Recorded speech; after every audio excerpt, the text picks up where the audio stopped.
Welcome to the Agents of Fandom podcast. I am your host, TJ Zawarich.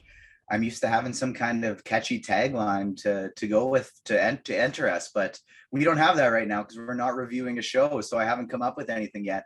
But I'm joined, as always, by my co-host, Garrett. How's it going, Garrett?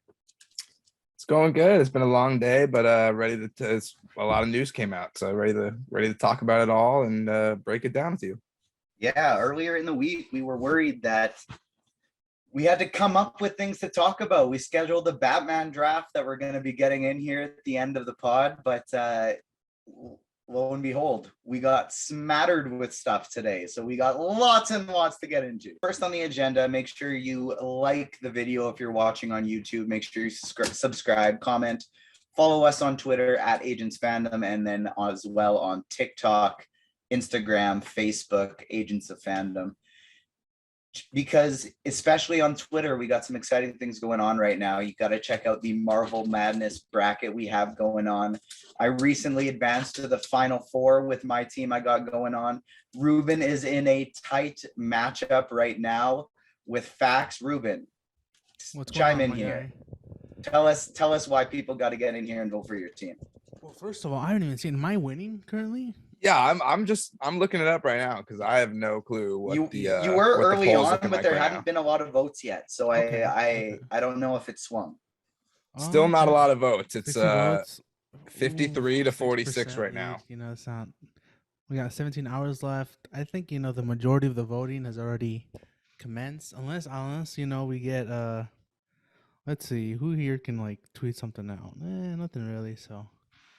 Could be a tight one. Who knows? Someone can retweet it out of nowhere, and I can get screwed over. But can I just say that it's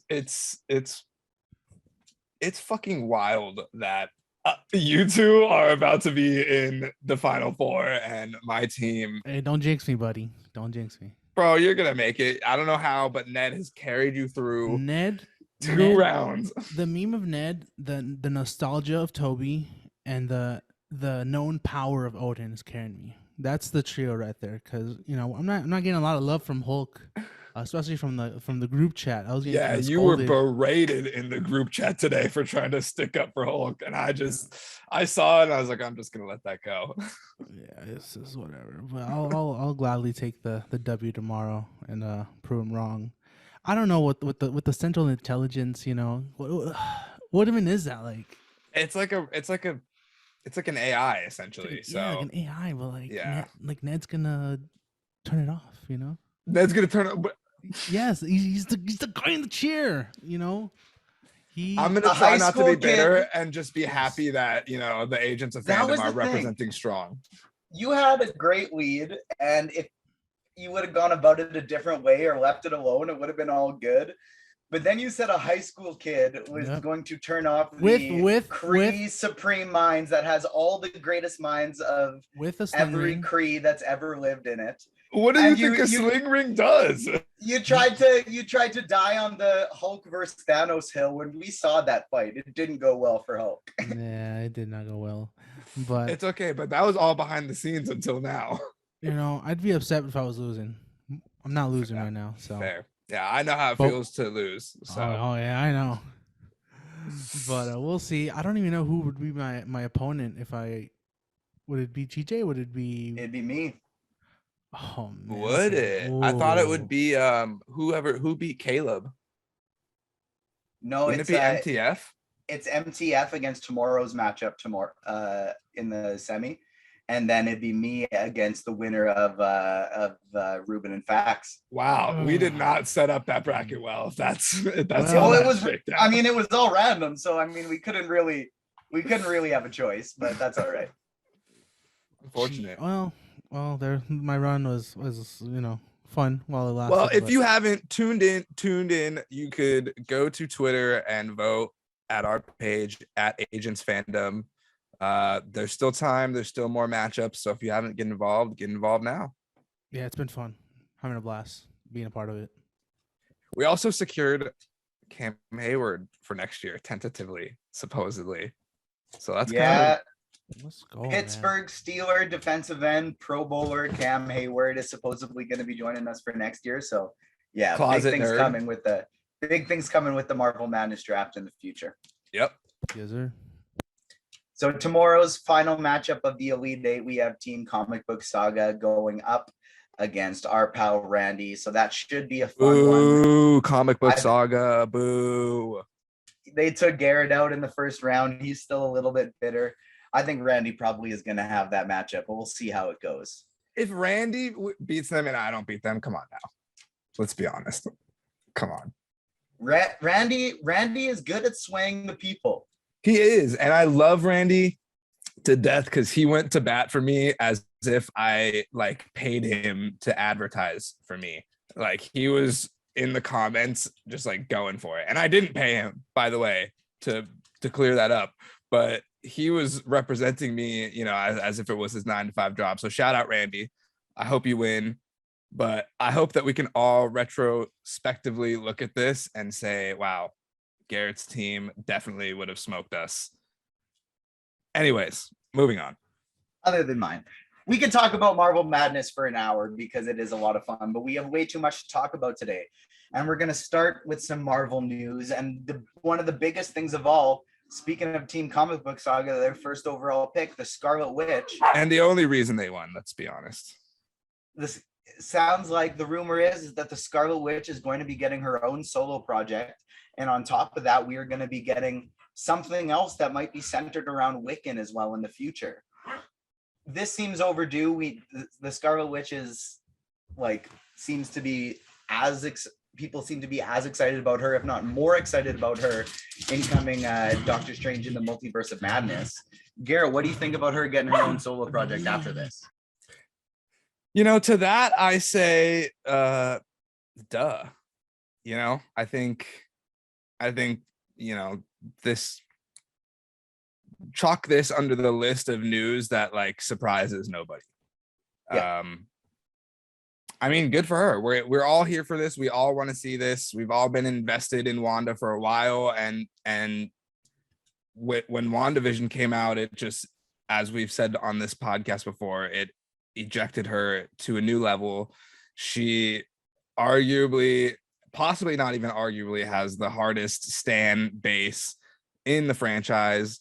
So it was coming sooner or later. Yeah, absolutely. So hit us up on the socials, Agents of Fandom. Tell us what you want to see out of the Scarlet Witch project. And it sounds like there's going to be lots coming. We're going to be getting a Wiccan project as well. You know she's going to be popping in and out of that. So hit us up. Tell us what you want to see out of it. And we'll put a tab in this because I think once Multiverse of Madness comes out and we are able to see the full scope of how that's going to affect the MCU going forward, then we'll be able to, and you know, what happens with mutants or doesn't happen with mutants going forward. But I imagine, you know, we've already seen Professor X. So it's we all think it's going to be the introduction of mutants, and how that goes. If they introduce Magneto, you know, that definitely dictates what is going to happen for the future of this character. So we can all toss out, you know, storylines that we think could be cool to be adapted, but we're going to have a much better idea of, you know, possible adaptations once Multiverse of Madness comes out. Yeah, big time. And the other bit of Marvel news that we got today out of the Disney investor meeting was that we originally thought She-Hulk was probably going to be the next show that would come to Disney Plus from Marvel after Moon Knight, but it's going to be Ms. Marvel. Ms. Marvel is going to be coming before She-Hulk. Now, this isn't particularly notable other than the fact that we now know what show is coming next. It's probably going to be in the June to July range. Maybe it might have some overlap with Kenobi. So it's exciting. We're getting lots of content now that we know what it is. But I have another bit of conspiracy going into it. Is the Marvels is finished filming or is almost finished, and it's definitely further ahead than Black Panther Wakanda Forever, which they're still actively working to finish. With now that we know Ms. Marvel is going to be ahead of She-Hulk, and it may not always have been the plan, I'm wondering if maybe the Marvels might get bumped up into Wakanda Forever's spot. Wakanda Forever could get delayed a little bit, and that would tie in very nice and close to Ms. Marvel. What do you think? Well, isn't Wakanda Forever like a November release date right now? Yeah. Yes. So if what I've seen some tweets about where we think what is going to fall where. So Miss Marvel will probably be after Doctor Strange, but before Thor: Love and Thunder. So, but She-Hulk, if we're getting it Moon Knight, Miss Marvel, She-Hulk will likely premiere like in the fall, right? Like October-ish. So if that would be the case, it would just make sense to reverse it and have it like we thought it was going to happen and have Moon Knight, She-Hulk, Miss Marvel, and then have Miss Marvel lead directly into the movie in November, if that was the case. Yes, however, if it's going to be essential viewing for the Marvels, which I believe it will be, that doesn't leave a lot of time for everyone to have seen it before they go and see the movie. If it leads directly like the next week into it with a character like Ms. Marvel, where then just start it earlier because you're not conflicting with anything. That's what I'm saying. I'm just saying. Going to be next. I'm just saying you could start it earlier you could start at the end of September and leave a couple weeks in between the movie. Or why wouldn't you want it like fresh on everybody's mind if that was the case? Wouldn't that be better? Like if we could that's what I'm saying I think is going to happen. But if it's coming out the Marvels will be July, bumped up we're gonna to have 2022. Yeah, but if it comes out in July, that's still, a couple month wait, whereas She-Hulk will be coming out directly before it. Yeah, and I don't think everyone will have seen She-Hulk by the time it comes out, where everyone's not as avid of watch it the second it comes out. Ms. Marvel's a character that had so much buzz beforehand. Now people are a little bit worried about it. So I think this gives them the opportunity to build up a lot of character buzz entering the movie. And if they bump up the movie quicker, that's what I'm saying is we already know Ms. Marvel is first. We know that's happening. And so I'm saying it would now make sense to bump up the Marvels even closer to it. I get that, but if they were to do that, it would just make sense to release She-Hulk before Miss Marvel and have them lead directly into each other. Yeah, it's a moot point though, because they're I don't understand why. Well, we don't know that it could definitely happen still. But imagine if we watched WandaVision, they could still move it up. We don't know. But they confirmed today that Ms. Marvel. They could still move up the movie though. Marvels. Yeah, that's what I was saying. We're on a miscommunication right now. Yeah. Moving up the Marvels was what I'm suggesting I think is going to happen now. I think Wakanda Forever, big delay, and the Marvels is going to move up. What I'm saying though is if they not necessarily the same release date, but the Marvels is going to be. It would still be a similar release date. It would still be around the same time, November, December. Would it not?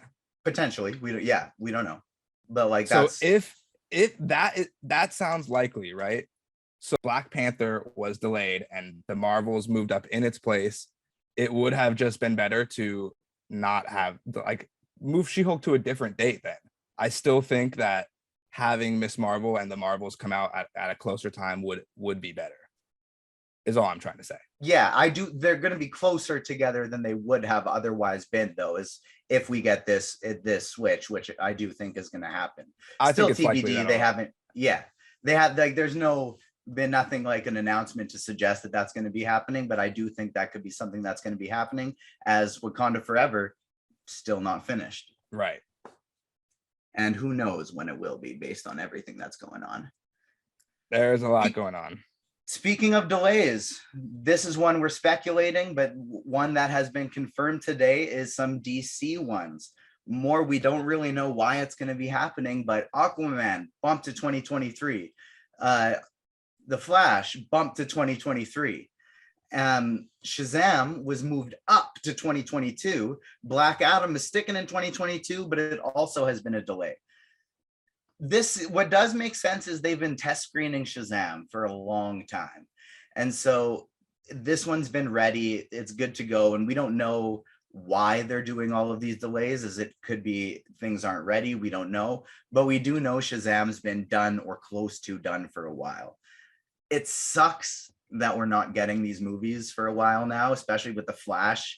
It seems like it's so many things have been going. It seems like we're just waiting for this movie to happen so we can have a reset of the DCEU. But I want to focus on the positive. We're getting Shazam earlier. The first one is one of my highlights of the entire DCEU. And so now that Shazam and Black Adam, speaking of continuity, things going closer together, these movies are going to be a lot tighter together now. Do you think there could be potentially added in some Shazam post-credit scene into Black Adam now? Yeah, I mean, I think it's definitely likely that they connect in some way, if not both ways. If not, we see Black Adam and Shazam too. So that makes a lot of sense to me. It's just what confuses me about this whole situation is we've obviously all just come off the hype of the Batman, right?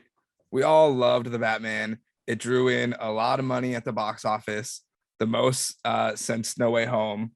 And there's a nice little trailer at the beginning of the Batman, and it's your look at, this year's DCEU universe, and it shows Aquaman, it shows the Flash, it shows Black Adam, it shows all these movies.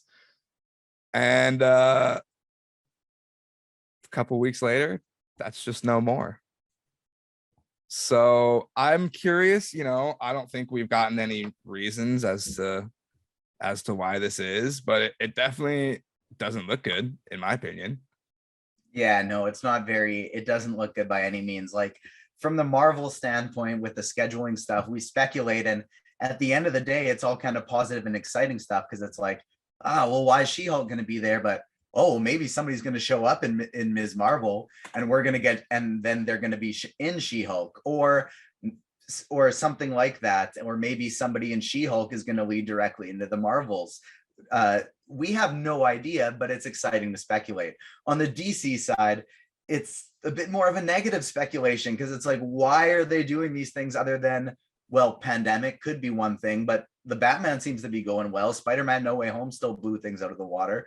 So it's really just seems like, things aren't going very well. So that's why it's getting delayed. It sucks. We want more content, but it kind of seems like 2022 is going to be the year of Marvel and Star Wars now, after the hot start that Batman had.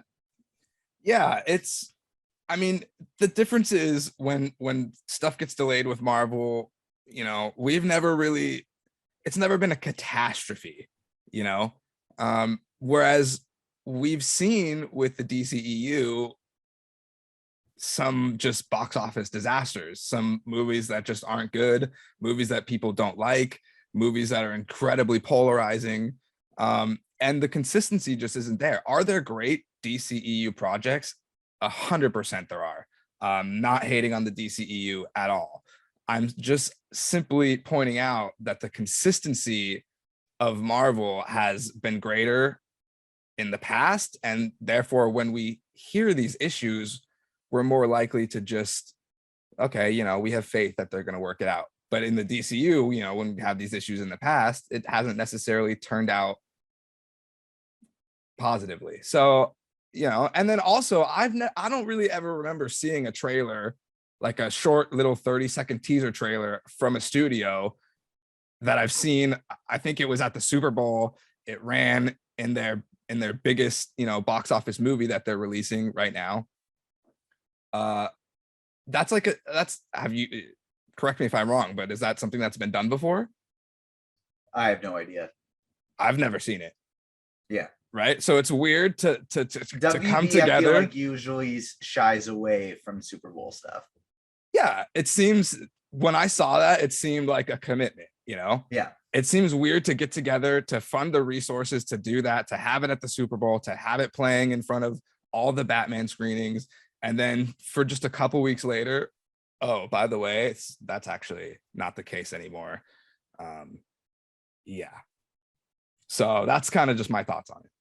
The one thing that I'd say could be good about this is, like you said, like DC they've put out some hits, but they also have earned the skepticism with this because they put out some duds too. But the one thing that seems to be a frequent is when they screw things up, it seems to be trying to put things together too fast. And they just came off the Batman where the president of DC made statements afterwards that, hey, we want quality over quantity. It's going to be filmmakers' movies from here on out. We're learning from our mistakes. And I'm paraphrasing that last part, obviously. And so maybe I'm sort of maybe looking at this as, all right, let's take a step back. Why are we trying to put this together when things aren't working? Let's let the professionals do their thing, and let's give them a little bit more time to do so. And I always say this with games because the past couple of years have just seen some atrocious game releases where just take your time, wait 2 years, wait 3 years. I will wait the extra couple years to have a fully finished product that doesn't glitch everywhere. And I have to buy a DLC to, make something work. Like, take your time. I'll wait the extra time for you to make a good functional game. And that's my thoughts on that. And so that kind of translates over to the movies as well. Like, I'm down for you guys to take more time and refine things, but these movies were finished to a point where you had a mini teaser trailer saying these are all coming out this year. So how much can you really change? This sucks because we have to wait, but we'll hold. And we've already had to wait. Yeah, exactly. The Flash is a movie that's already like 10 years in the making, maybe. Black Adam got announced before Iron Man. Yeah. There's Black Adam's been a decade. Yeah, so I mean, you can only play that card so long. That's what I'm getting to is like, so when we finally get there, it better be good. Be a banger. It better be a banger. Yeah. Because like if it's not, they're basically just setting themselves up for, all right, you're gonna have to take a long break and then give us a long reset to do anything other than the Batman. I mean, if it's not, then literally like it's gonna be a long break, and literally then the only property that they have to tentpole is Batman because it's the only successful. Yeah, and Wonder Woman. The only one I really am that skeptical about is the Flash. It's gonna be cool because Michael Keaton is gonna be in it, but like, there's a lot of aspects to it, Other than that, it's like, ooh, I don't know what they have going on here. This kind of feels like Justice League all over again. Yeah, and it's a weird concept to like want to erase your past movies with like, we're entering the multiverse with Marvel because that's the next step. We're entering the multiverse with DC because it's a rebirth, and that's weird that the Flash, like, so, and for those who don't know, it's like only like reports that they're going to be doing all this erasing, but like we do know that Michael Keaton is going to be in the movie and that Michael Keaton is going to be in the Batgirl going forward, which even though they didn't announce a delay for, it makes sense that they're going to have to delay that to 2023 now, because if Keaton's going to be in that, it seems like it'll have to be after the Flash. However, all these things, we do know that the Flash is going to be centered around the Flashpoint storyline, which is him running back in time to change things. And it didn't work out well in a whole bunch of different ways. And so it's weird. He meets a lot of different characters from different universes. It's weird that the first Flash movie they're doing is that one, because that's kind of like an endpoint Flash thing. And so, or not maybe endpoint, but middle point. And it's a nuanced story, it's definitely, yeah, I get what you're saying.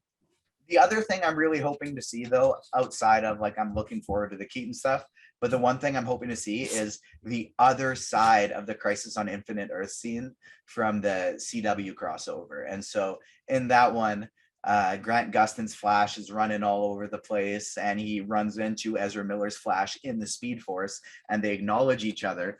And Grant Gustin's Flash acknowledges like the name The Flash, and he gives it to Ezra Miller's Flash for the first time. And I do hope that we would get to see that in the other side of that from Ezra Miller's Flash. I would think that'd be really cool. Yeah, But on the and we day, know there's multiple Flashes going to be in it because yeah, there's 3 at least in the trailer. So how cool would it be if we see so we see a few of Ezra Miller's Flashes in the trailer? How cool would it be if that's just CG and it's in the movie that's actually Grant Gustin's Flash being one of them? I mean, you never know. You know, That'd trailers are deceiving. That better be why it's getting delayed. Yeah, we'll try to stay positive and keep our hopes up because we're all fans at the end of the day, and we want these things to succeed because we want to have these experiences where we can all enjoy, you know. So that's why I don't understand the bashing, because at the end of the day, we should all just want awesome things. Yeah, and we just want it sooner right now. But they did throw us a breadcrumb today as well. DC did. They confirmed the long speculated Penguin spinoff that's going to be coming to HBO Max. And the other thing that's personally exciting for me, it's not good for the DC number, like box office numbers, but for the Batman. But I'm excited that the Batman's coming to HBO Max in like 45 days. Now, I hope that also means Crave. If it's not, then I don't care. And I'm just going to be upset because I'm in Canada and don't have. You're just going to come down and take a trip down here and watch it with us. Exactly. Or I might finally have to figure out a VPN and get that going. That might be a play. But I'm excited to be able to watch that one from the comfort of my own home, because both of us said that was something that the theater experience took it away from us a little bit. So I'm excited that that's coming soon. And one of the hits from the movie was Colin Farrell as Penguin. Yeah. And I'm excited to see what we're going to get out of this. One of my favorite parts of the movie as well was Colin Farrell's Penguin. So, and I think that there's a massive, how the movie ended, there's a massive story there for him, and I don't think we're gonna see him in a big role in the movies maybe until the end, because I feel like there's a lot of fleshing out that they're gonna do in this show. And then, not to take off topic because I still want to hear your thoughts on the show, but there's also another show coming out that was originally supposed to be like a Gotham PD show. Which when I first heard it, by the way, it's now going to be a show centered on Arkham Asylum, which I think is for the better. I think that's a really awesome idea. And I think if Matt Reeves can pull it off, then it'll be a masterpiece. But the Gotham PD show, I thought to myself, like, we had Gotham. They had Gotham. Yeah. We don't need another Gotham PD show. But then I read his pitch about the show, and his pitch was really cool. So I do think that it would have been a lot different from the show, the Gotham show, and it would have been cool. But I'm glad that it got changed. So what are your thoughts? Well, so yeah, kind of twofold. I think Penguin will constantly be a feature throughout the movies, but never the big bad, because that's not really what he is. He's sort of like, he thinks he's a king, but he's a pawn kind of thing. And I think that'll maintain, but in the show, he will sort of be his king. And I think there'll be a lot of necessary setup that will be really good. And in terms of the Arkham show, I think that's a great idea. I had the same thought with the Gotham show. And one of the main criticisms of the Batman, although there aren't many, is the third act seemed a little detached. And there was parts like the spoilers for the Batman here. If you haven't seen it, fast forward. I just caught myself right in time. Woo! The Joker stuff, it was like, yeah, it was cool, but why was it there? The Riddler stuff was great, but then it kept dragging on and on and on. And I think that could be a lot of what we're going to see in Arkham, because like they're both locked up there. And I think it could also set up what we've talked a lot about is a potential rogue gallery just there and set up for the Batman. So there can be a lot of foes coming in that don't have to be the main antagonist that gets set up throughout the entire film. Yeah, it's going to be a great way to bring in a bunch of random crazy Batman villains throughout Batman's history that, you know, maybe people don't necessarily want to see in live action, or the majority of general audiences wouldn't know enough to see, villains that we see as side missions in games, villains that we see in the animated series, in Batman Beyond, that kind of cool stuff. I think there's a lot of potential for that there. And I've never thought to myself like, oh wow, we could actually get like Clayface or like the Calendar Man or something. I want a really good Victor Zsasz, and I think Matt Reeves could do that really, really, really well.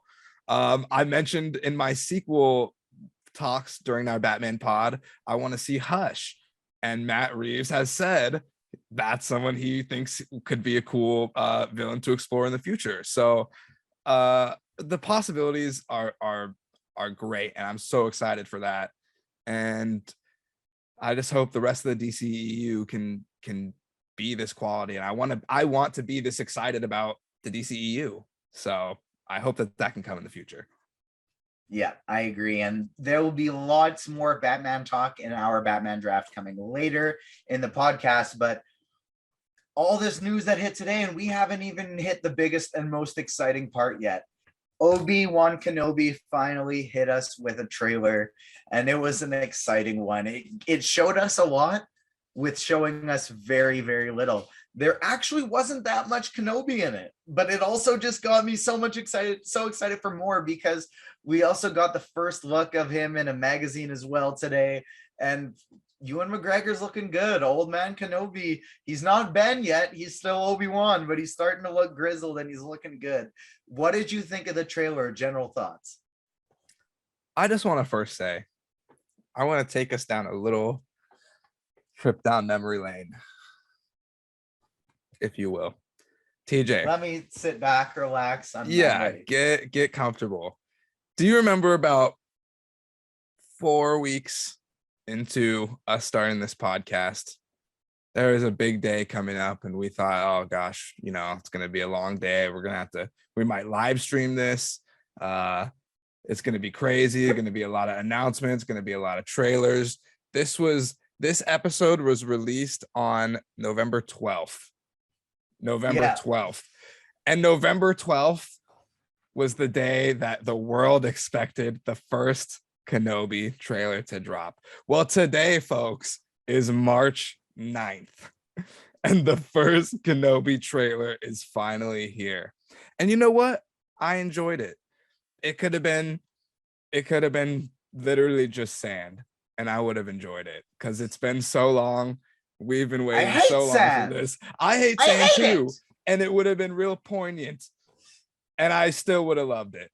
Give us sand for 30 seconds, and then Anakin angstily is saying, I hate sand. Yes. And then, honestly, that's 15 million. Wait, no, I'm mixing. That's what he said about the sand people, and it was just, I don't like sand. Never mind. But I'm mixing them up. But either way, Anakin, he does say he hates sand. Yeah, he's not a fan of sand. Yeah. It was a big plot point in Attack of the Clones. Yeah. Very big plot. So anyways, it's a long time coming. It could have been anything, and it would have excited me. But there was a lot of cool stuff in it, and 2 more months, and we'll finally be able to see it. So, what about you? What are your thoughts? Yeah, I thought it was awesome, and Clone Wars and Rebels fans can rejoice. We got a lot of Inquisitor action. We got the Grand Inquisitor, and there's been some people complaining about how he looked, but I also saw some high-res shots today where he looked a lot better than he did in the initial stills that people got their hands on. What did you think about how he looked? So I'm going to need you to send me those stills, because first of all, I had a really busy day today. I started a new job. Today was the first day for me. Friend of the pod, our former guest, the Den of Nerds. It was on his Twitter today where he was talking about it. And that's where I first saw it. So I watched the Kenobi trailer when it came out, but it was my first day at work, so I had a lot of stuff to do. I only watched it one time, and then in the minutes leading up to us recording this, I watched it again to prepare, and I had seen him have that poll on Twitter, and I thought to myself, you know what? It did look a little bit wonky, but I'm willing to look at the high resolution images, and I'm willing to hold my tongue till I watch the show, because honestly, that's a hard character that's like Cad Bane, it's hard to bring. They're hard to bring to life. So I loved the lightsaber, the spinning lightsaber, the helicopter lightsaber. Yes. Oh my goodness, I'm so excited to see that in action. If they don't fly with the helicopter lightsabers, then Kenobi will have been a failure to me. I'm still gonna love the show, but silently in my heart, it'll be a failure. And so we didn't get any Anakin in the trailer, but we did get our producer Ruben, who's watched the trailer many times, said he heard some Darth Vader breathing at the end of it. And I mean, we know Hayden Christensen's going to be reprising the role. He's going to be in it. That's coming. We should almost make another friend of the pod, Charles Home, his podcast, The Ringerverse. Prior to the Batman, they did a bingo card for like things that they were like expecting to see in the Batman. They did some easy ones, some far-fetched ones, and they made a full bingo card. And that would be pretty fun to do for Kenobi. I think we can make a pretty great one out of that. I think flying with the helicopter saber would definitely be on it. I think there's a lot of possibilities. So I think, we got some time. I'm down to collab on that one weekend and figure some stuff out. And yeah, maybe I'll reach out to some of the Ringerverse guys, see if maybe we can get them on for that one. Cool. Absolutely. Awesome. And so, I thought the trailer was pretty sweet. The Inquisitors, I'm excited to see what they actually look like in the thing.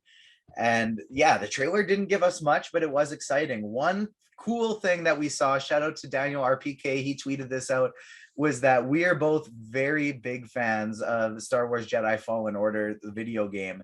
And one of the big bases in that is the underwater base where the Sith reside. And you have to run your way through it. And that was in the trailer. How exciting is that to you to see something from the game right in the trailer?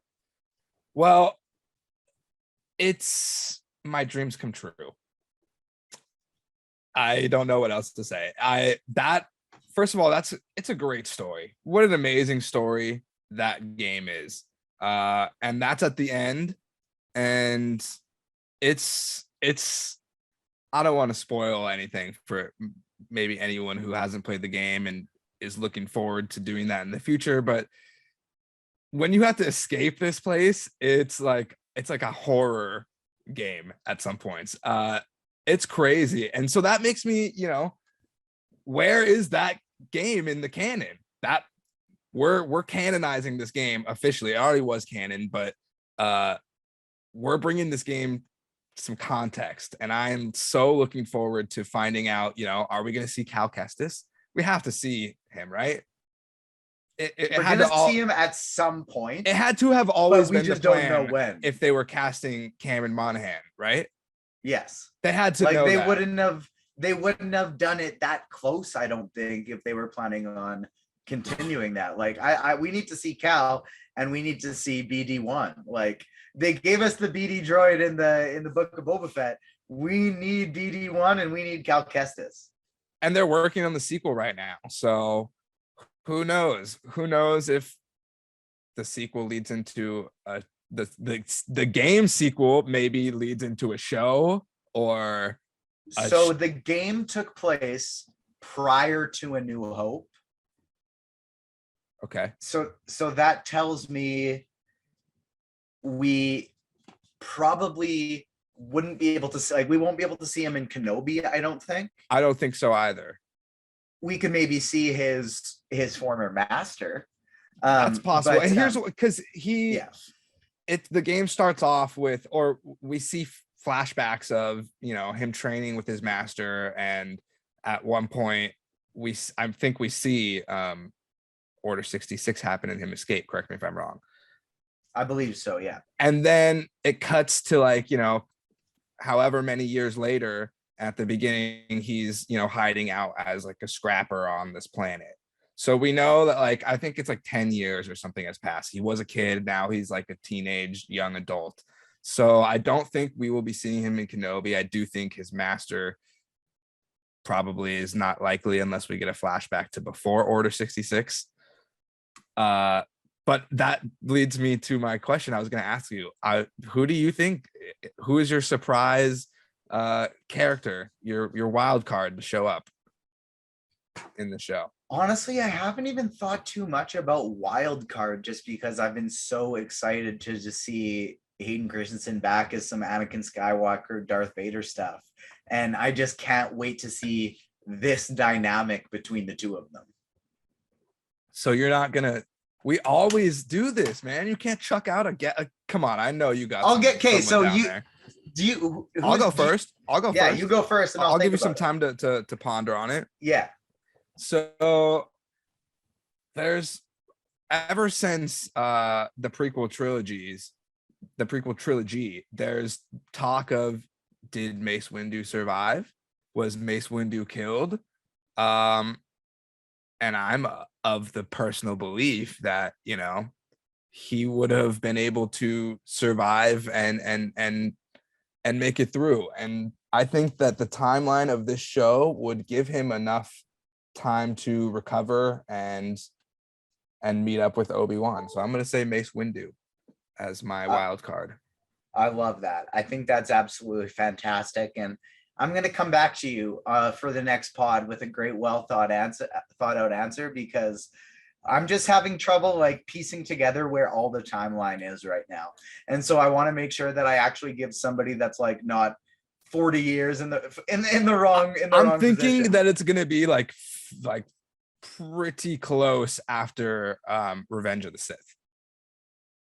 Yeah, most likely. Yeah. I mean, we see young Luke in the trailer. He's probably like what, 8? Yeah, something like that. So maybe like, yeah, maybe about 8 years after Revenge of the Sith. And I'm gonna have to just figure out in my head where that is in the okay. I'll ask you another question timeline. then, and you can come back to that on the next episode. Yeah. Do we see Ahsoka? So this is one of the things that I was trying to figure out based on the timeline. And so I almost don't think so, because it wouldn't be able to be Rosario Dawson. And so unless they did it with like the actress who played her in Clone Wars, which would be wildly cool. But, or if they did it with a de-aged Rosario Dawson, I don't know. But like, we've seen them do some crazy stuff lately with the Luke Skywalker. So really anything is on the table. Yeah, but yeah, I mean, she's an alien, so that would be my dream. That would be my dream, would be the young Ahsoka. But she couldn't ever meet up with Darth Vader. Right? Yeah. So I mean, like that would kind of tarnish what happens in Rebels. Yeah, but that's what I'm wondering, is like this almost kind of runs concurrent with Rebels then, doesn't it? I would say so. I would say it's a very similar. That's what I was trying to figure out, is because I was thinking very like, could like Kanan, could Ezra. We saw Ezra and Obi-Wan meet for the first time. Kanan, I think, Kanan was my high first on the thought. list. I think Kanan was my first thought, but that's what I wanted to like come back to and think it out, because I was just really going back to Rebels over and over again, because I kind of feel like these are around the same time, and Kanan would be my first thought. So in my head, Kanan and Cal have got to be pretty similar ages, right? They're both Padawans during Order 66. Both their masters die, and then they learn the ways of their Force on their own, like as they grow up. That makes complete sense. In my mind, Cal is younger, but that's just because, I mean, he could be, 3 years younger or 4 years younger. There's definitely a range of Padawans, but I think they're probably pretty close to the same age to be. You can't be too young, because you're just going to get smoked by the clone troopers in Order 66. Where was it that we just saw young Kanan again? Was that Bad Batch? That was the Bad Batch, right? Bad Batch. Yeah. So I think that's a juicy pick. I like that. So, okay, here's my 2. Kanan, and then the other one, live action Bad Batch. I would love that. I'm a big fan of the Bad Batch, so yeah. And I can't wait to see season 2 of that. So that'd be really cool. I think I'll add Kanan on my list as well, because Kanan is a character that my girlfriend and I both love, and so I'll put him on my list too. I think that would be. I would probably be more excited to see Kanan than Mace Windu. No one. Yeah. So those are the three. Those are the three from. Yeah. No, you and I are both Rebel stands. That's not. We're new. huge Rebel stands. Yeah. And so that's our three from the Agents of Fandom: Mace Windu, Kanan, and the Bad Batch. Let us know which would you like to see. We'll post out a graphic of that. Those are our cameo hopes, and you let us know on socials which you would like to see. That'll do it for our Obi-Wan roundup. Make sure if you're watching this on YouTube, make sure you hit that like button. If you're listening in podcast form, subscribe, and tell your friends, do all the things, rate 5 stars. You guys know what to do. Help us out. You guys got us, and we appreciate it. The final thing we got going now is we are going to be tuning into the Batman draft with some of our friends, and they're going to be joining us live here shortly.